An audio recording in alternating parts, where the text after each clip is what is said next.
being a composer, like my day as a composer, you know, I try and just keep a kind of regular work schedule, you know. I mean, I care very deeply about what I do, and I'm very passionate about writing music, but my work method is like a 9 to 5 as far as I'm concerned. I don't want to give the impression that I can actually shut my mind off. I just stop work at a certain point.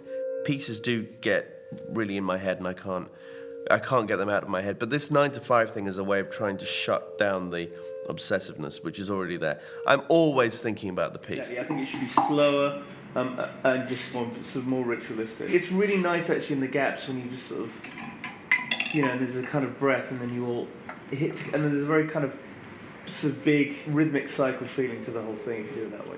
I like the idea of a piece forming over time. The idea that it's sort of part of you somehow. It's an extension of you, and you have to live with it, and you have to find out what it is, and you're trying to discover the nature of it. It is part of your life for that amount of time, and it travels with you as a kind of parallel track for however long until the piece is finished. So I kind of like that idea that it's sort of like a little kind of ghost. I don't know, maybe it should just be in this moment for longer.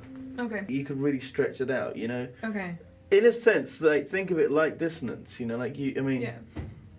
you know, if you're gonna have a resolution, you might as well stretch out the distance, milk it for as much as you can get. You know, when I'm writing music, I hear my teachers on my shoulder, and I think they would all say, even though they were quite different composers, that teaching composition and writing composition are two halves of the same thing. So the teaching, it actually feeds back into the writing process. I find myself in saying things about somebody else's piece. You know, I can't, sometimes I hear myself saying things. I'm like, that's actually not bad advice, and it has actually helped me with my own writing. You know, I mean, some days I say something to somebody about a piece, and I'm like, yeah, that might be something to listen to.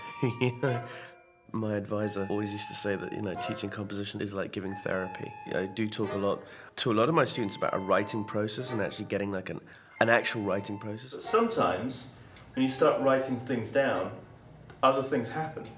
Just by the act of writing things down, you start looking at something in a different way. You don't have an idea until you've written it down. It's just some kind of vague notion in your mind. And when it goes down on paper, it becomes an idea, because an idea is something that can be challenged and changed. I want for my students to question everything.